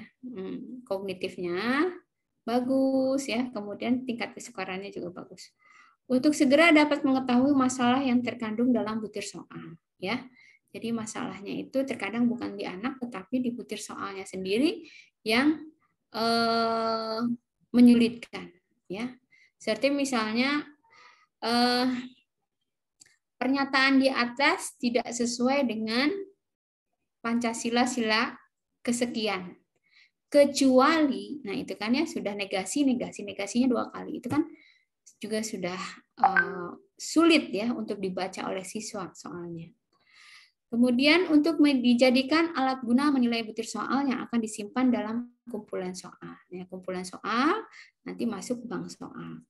Untuk memperoleh informasi tentang butir soal sehingga memungkinkan untuk menyusun beberapa perangkat soal yang paralel. Ya, jadi bobot kita masih ingat mungkin ya, ujian nasional dulu itu ada yang A, B, ya, ada A, ada B, bahkan ada yang terakhir itu ujian nasional itu dibuat paralel sampai D, ya. Nah, tetap soalnya berbeda, tetapi bobotnya itu sama, maksudnya tingkat kesukarannya sama, mutunya sama, ya, gitu ya. Padahal soalnya berbeda, karena itu tadi sudah kita buat analisis butir soalnya, soal paralel tadi ya. Baik, ini analisis butir soal. Itu kita masih pakai analisis bentuk klasik dengan bentuk kuantitatif ya. Yang kualitatif itu di uraian ya dan jarang dilakukan. Kemudian dilakukan berdasarkan data yang diperoleh secara empiris melalui uji coba dari suatu perangkat tes ya. Jadi diuji cobakan dulu perangkat tes lewat perangkat tes ya. Jadi sudah dijawab diselesaikan oleh siswa ya. Analisis kuantitatif sering disebut dengan analisis item ya. Jadi setiap soal itu memiliki kekhasan yang berbeda ya. Yang menghasilkan karakteristik atau parameter butir tes yaitu tingkat kesukaran, daya pembeda dan distribusi jawaban dan kunci setiap butir serta reliabilitas dan kesalahan pengukuran dalam tes ya. Kalau kita hanya sampai pada tingkat distribusi jawaban ya. Jadi yang kita bahas kali ini adalah tingkat kesukaran. Kita lihat tingkat kesukaran dari soal tersebut. Kita lihat daya pembedanya, dan kita lihat distribusi jawaban tersebut ya. Jadi pengecohnya gitu ya. Kadang pengecoh itu terlalu mudah kan, kadang-kadang terlalu mudah. Nah, itu kita lihat standar pengecohnya sudah sesuai atau belum dan kunci setiap butir. Ya, kunci setiap butir dan reabilitasnya. Kita cuman sampai pada distribusi jawaban ya. Karena kunci setiap butir serta kunci setiap butir itu modelnya ada tersendiri ya. Kalau di ujian nasional itu lewat random, tetapi sangat sistematis sekali pemetaannya. Kemudian reabilitas itu kita harus pakai koefisien korelasional, kita tidak perlu pakai SPS, tidak perlu terlalu jauh sampai situ ya. Baik, nah ini adalah analisis butir soal secara kuantitatif yang akan kita kupas, yaitu tingkat kesukaran, daya pembeda, dan distribusi jawaban. Nah, tingkat kesukaran ini adalah proporsi peserta tes yang menjawab benar terhadap butir soal tersebut. Ya, jadi proporsi peserta tes yang menjawab soal itu benar pada butir soal tersebut itu disebut P ya. Nah, apa itu? Tingkat kesukaran butir soal yang dilambangkan dengan P gitu ya, P kecil gitu ya. Di proporsinya ideal ya untuk butir soal tersebut. Untuk tingkat kesukarannya. Kemudian daya pembeda, indeks yang menunjukkan tingkat kemampuan butir soal membedakan kelompok yang berprestasi tinggi, kelompok atas, dan kelompok yang berprestasi rendah, kelompok bawah, di antara para peserta tes. Ya, jadi indeks tingkat kemampuan menjawab butir soal itu sudah ideal untuk kelompok atas maupun kelompok rendah ya, daya pembedanya. Kemudian daya pengecoh dikatakan berfungsi apabila semakin rendah tingkat kemampuan peserta tes, semakin banyak memilih pengecoh. Atau makin tinggi tingkat kemampuan peserta tes, akan semakin sedikit memilih pengecoh. Nah, itu juga distribusi jawaban atau daya pengecoh. Jadi option-optionnya itu sebanding antara yang gagal memilih dan yang berhasil, yang sudah memilih gitu ya. Ya, jadi jangan yang proporsinya tidak pasti ke pengecoh itu, berarti pengecoh itu hampir benar jawabannya, gitu kan? Atau misalnya hampir tidak memilih pengecoh, ya, karena apa? Karena pengecoh itu udah tidak mungkin semua gitu ya. Misalnya sifat gotong royong ditunjukkan pada kegiatan 1, saling sindir, 2, saling membantu, 3, berkelahi. Nah, itu kan sudah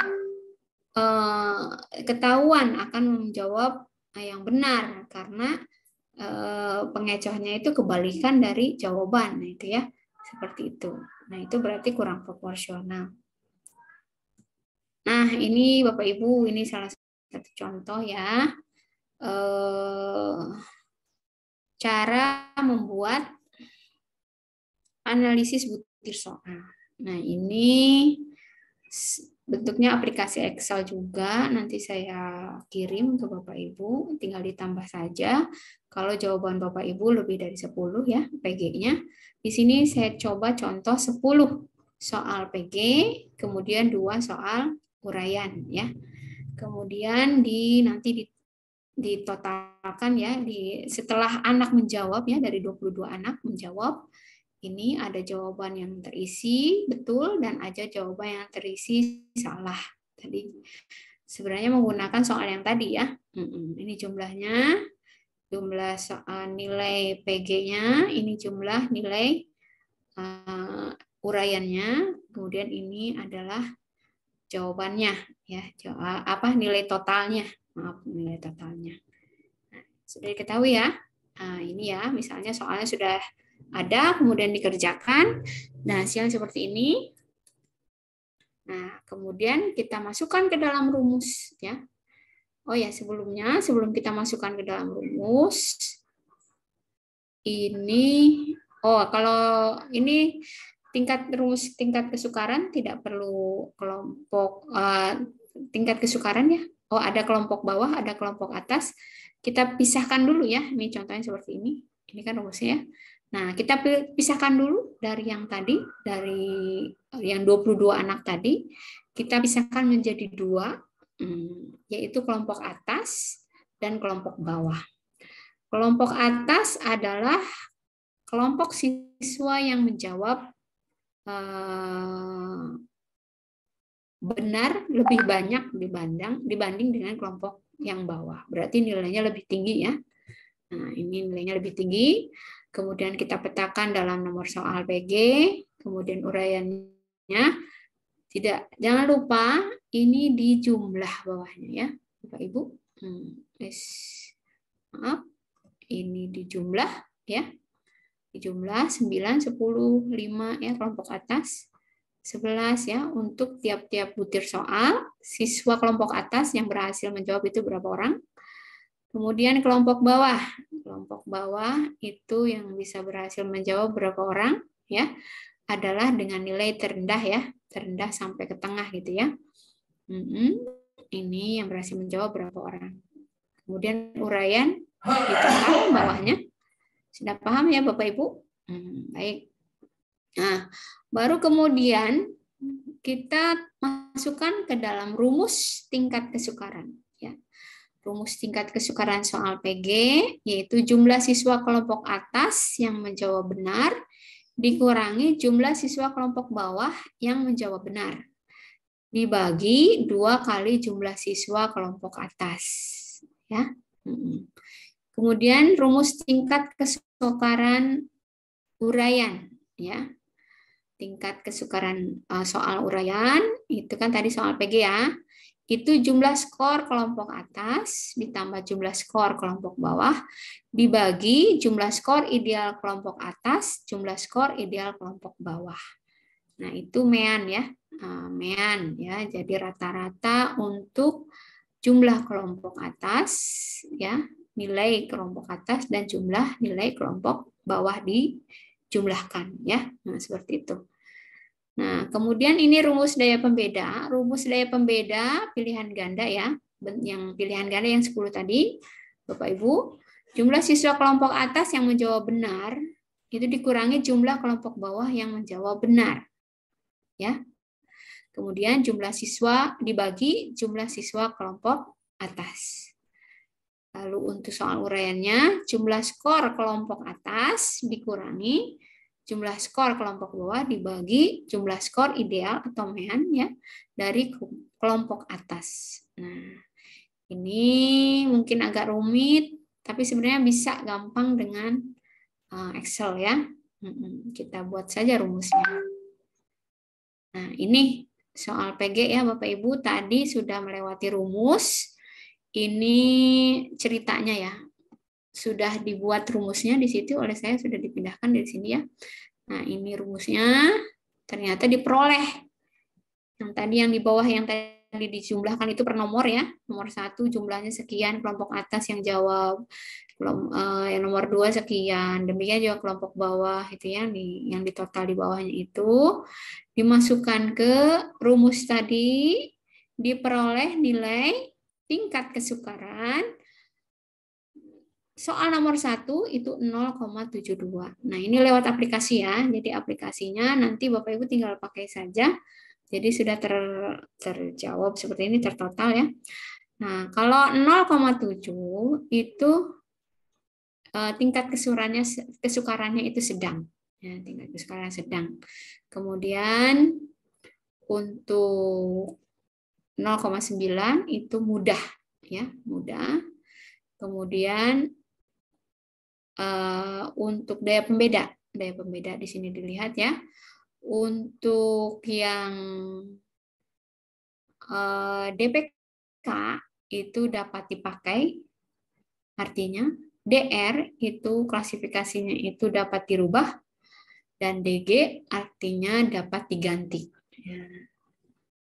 Nah, di sini tingkat kesukaran sudah bagus sedang, tetapi klasifikasinya itu dapat diganti. Kenapa? Berarti sebenarnya itu masuk soal sulit ya. Jadi harus karena daya pembedanya itu sangat tinggi ya, harus diganti ini ya. Maaf, sangat rendah daya pembedanya itu. Apa sih Bulan daya pembeda itu?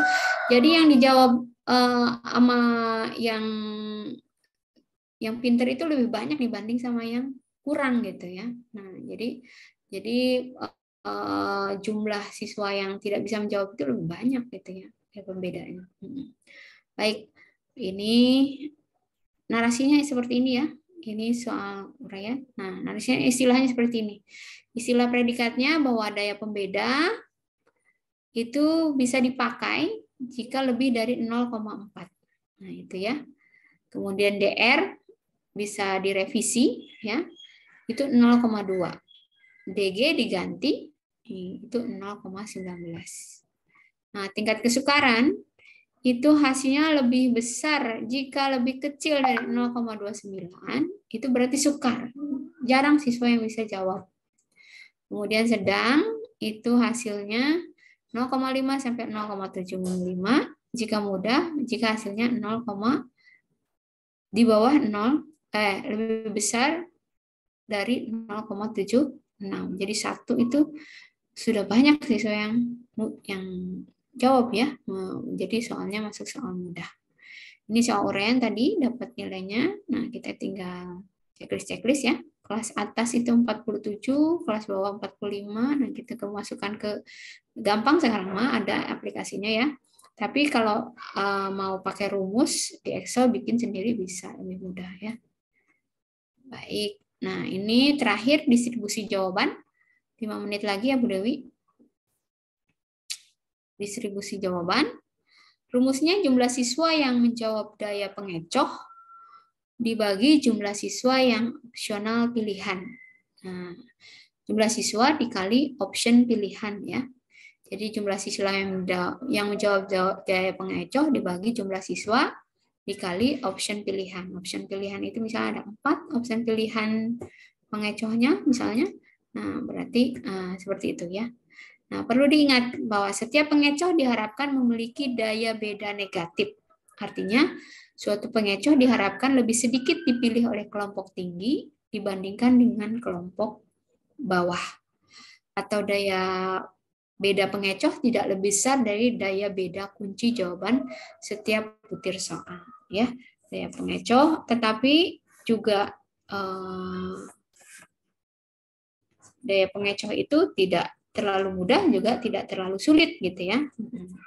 Yang jelas kontennya hampir mirip tetapi sebenarnya salah daya pengecoh itu ya. Nah, itu nanti setelah soal-soal itu melewati analisis kita, analisis butir soal kita, itu masuk bank soal kita ya, masuk bank soal kita.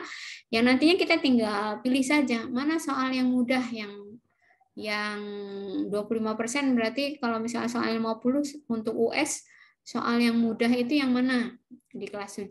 Nah, berarti kan udah ketahuan ya, karena kita sudah buat tingkat kesukaran itu ya. Oh, 25% berarti hanya 10 bulan. Oh, diambil 10. Soal yang sedang yang mana berapa ya. Tetapi soal yang sulit juga jangan disajikan semua ya, karena daya kesukaran tidak berhubungan dengan hasil analisis kesukaran ya. Nah, tetapi soal yang mudah itu dilihat dari C1, C2, C3, C4-nya gitu ya. Maksudnya di sini saya tidak memberikan soal yang tidak mungkin bisa dijawab oleh siswa ya. Jadi siswa tingkat kesukarannya sedang atau mudah bisa dipergunakan untuk disajikan pada ujian sekolah. Baik, Bapak Ibu, mudah-mudahan ini daya pengecoh ya, yang tadi kategorinya ya. Nah, kalau misalnya dijumlahkan itu kurang dari 0,025. Nah, kalau yang harus direvisi itu 0,025. Yang ditolak itu jika tidak ada yang menjawab. Nah, daya pengecoh berarti pengecohnya harus diganti ya. Jadi seluruh siswa tidak ada yang menjawab itu ya, daya pengecoh itu berarti memang harus diganti. Nah, karena siswa semua sadar daya pengecohnya itu lemah. Baik, itu saja yang bisa saya sampaikan untuk hari ini. Mudah-mudahan masih penasaran. Seharusnya ini sambil bikin soal ya, ada contoh-contoh soalnya. Sehingga lebih mantap kita memahami tentang analisis hasil belajar ini ya. Cukup Bu Dewi? Ya, baik Ibu Wulan. Tapi sepertinya ada pertanyaan nih dari satu orang, boleh? Bu Nenek Lia ini. Ibu izin bertanya, dari analisis butir soal yang diuraikan, dari mana kita tahu bahwa siswa menjawab daya pengecoh? Jadi dari analisis butir soal yang diuraikan, dari mana kita tahu kalau bahwa siswa menjawab daya pengecoh? Karena analisis yang diuraikan kita hanya lihat benar dan salah. Soal uraian maksudnya kali ya? Iya, ini soal uraian yang diperlihatkan itu benar dan salah. Ya, kalau soal uraian pasti nggak ada pengecohnya ya. Kalau soal pengecoh itu di pilihan ganda ya. Di pilihan ganda. Jadi misalnya anak jawab kan di situ ada optionnya ya, A, B, C, D gitu ya. Harusnya kan jawabannya A, tetapi anak lebih tertarik jawabannya C gitu kan. Nah itu kan ada dari jawaban siswa ya, dari jawaban siswa. Dan nanti bentuknya juga bukan analisisnya ya, analisisnya itu bukan dari jawaban dan bisa dari jawaban benar dan jawaban salah, tetapi jawaban salahnya itu ada hurufnya ya, ada hurufnya. Jadi ada hurufnya, misalnya C gitu, A. Kalau jawabannya A, berarti B, C, D gitu ya. Anak lebih banyak menjawab C, berarti daya pengecoh untuk C itu sudah kuat gitu, berarti bagus gitu ya. Tetapi nggak ada jawab yang semuanya membawa jawab benar semua. Berarti daya pengecohnya yang B, C, D itu lemah gitu. Yang tadi saya sebutkan tadi untuk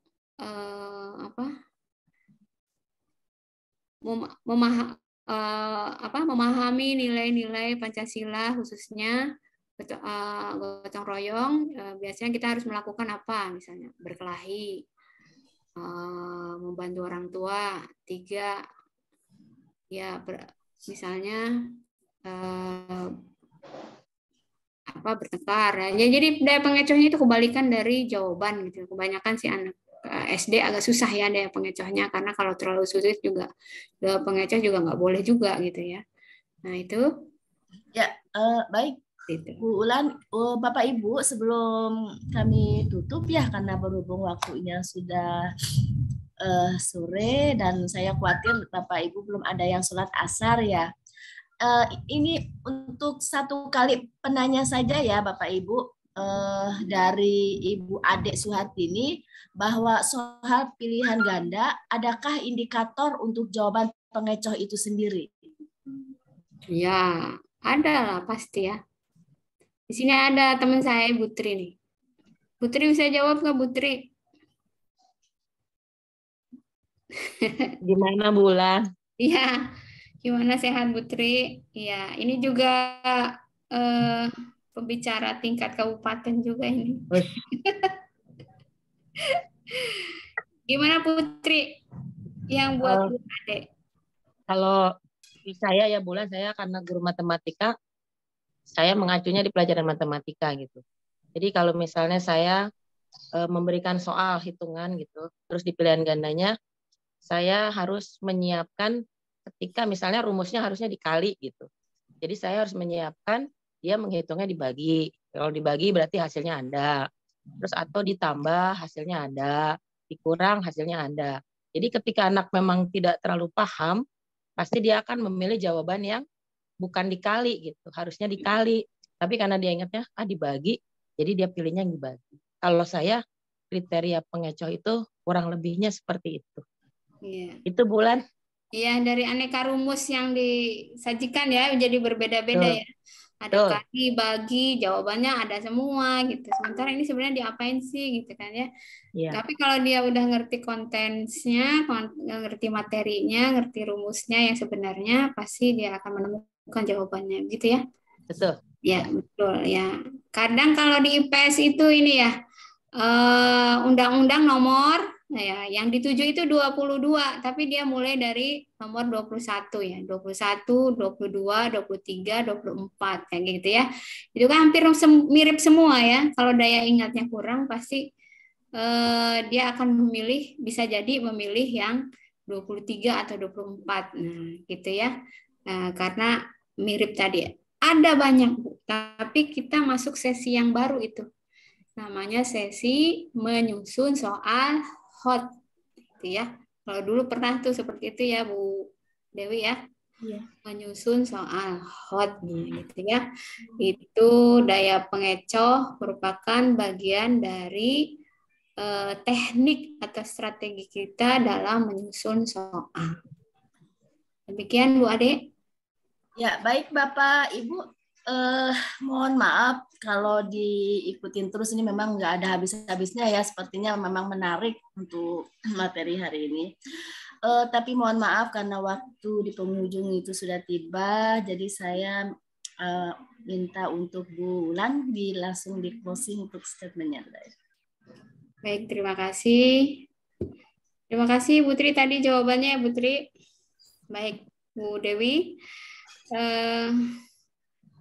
Bapak Ibu yang saya banggakan, tahun bertahun, tahun ke tahun kita lewati ya, dalam rangka mencerdaskan anak bangsa, dan zaman terus berubah, kemudian juga kurikulum juga berubah, tantangan kita ke depan bertambah besar, dan tuntutan kerja kita semakin luas. Mudah-mudahan kita dengan kekuatan dan kesabaran serta komitmen untuk mencerdaskan siswa-siswi kita terus mampu menempa diri dengan ilmu ya. Selanjutnya juga bisa membuat analisis yang saya harapkan Ibu Dewi. Setelah webinar ini Bapak Ibu yang belum membuat analisis hasil belajar, baik yang ulangan harian, PTS maupun butir soal, bisa berangkat membuat ya di sisa waktu yang mungkin tinggal sedikit. Mudah-mudahan kita semua memiliki komitmen itu dan kita berjuang lillahi ta'ala di jalan kita sebagai mendidik anak didik kita, anak didik Kabupaten Bogor, dan anak didik Kabupaten Bogor. Baik, terima kasih Bu Dewi. Aduh, kayaknya saya udah capek. Ya, terima kasih. Bapak Ibu, sebelum ditutup kita foto bersama dulu ya. Silakan dibuka kameranya. Ya, baik, 1, 2. Sudah? Ya, layar kedua. Oke, layar kedua. Silakan Bapak Ibu dibuka layar kedua. 1, 2, 3. Baik, layar ketiga.